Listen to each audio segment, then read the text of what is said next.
So this is going to be a little quick tutorial on making roasted jammy tomatoes. It's one of my new favorite things.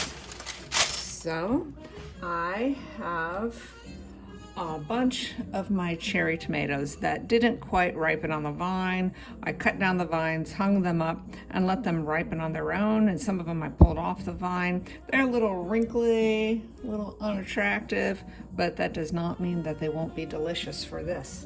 So I have some of my pesto that I made a few weeks ago and had frozen.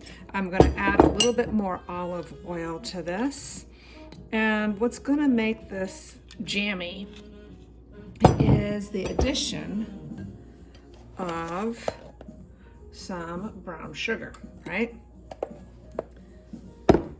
And don't ask me for the recipe, you just gotta watch. I suppose you could do this with a really good pesto sauce that you bought as well. Now, I'm going to take these tomatoes, put them in here, just enough, and toss them just enough to get them covered.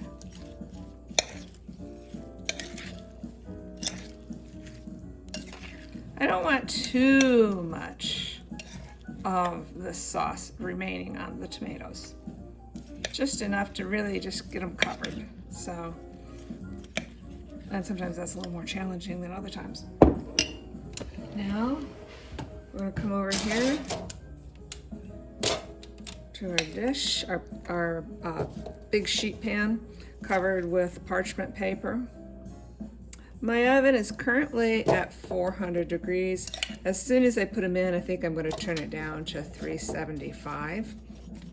Now, they need to have just a little bit of space in between them.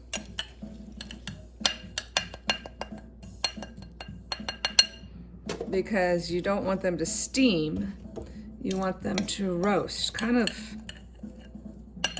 oven dried in a sense, but they're roasting with this beautiful pesto sauce with a little bit of sugar in it, not very much. So I haven't read anything scholarly on this, but my thinking is that that little bit of brown sugar brings out the natural sweetness that's in some of these tomatoes. Not all of them are sweet. The ones that, the little red ones are grape tomatoes. They are not really that sweet. It's the yellow ones that are more sweet. Those are the sun gold and sun sugar tomatoes. All right, I'm gonna go ahead and process the rest of them and fill this up.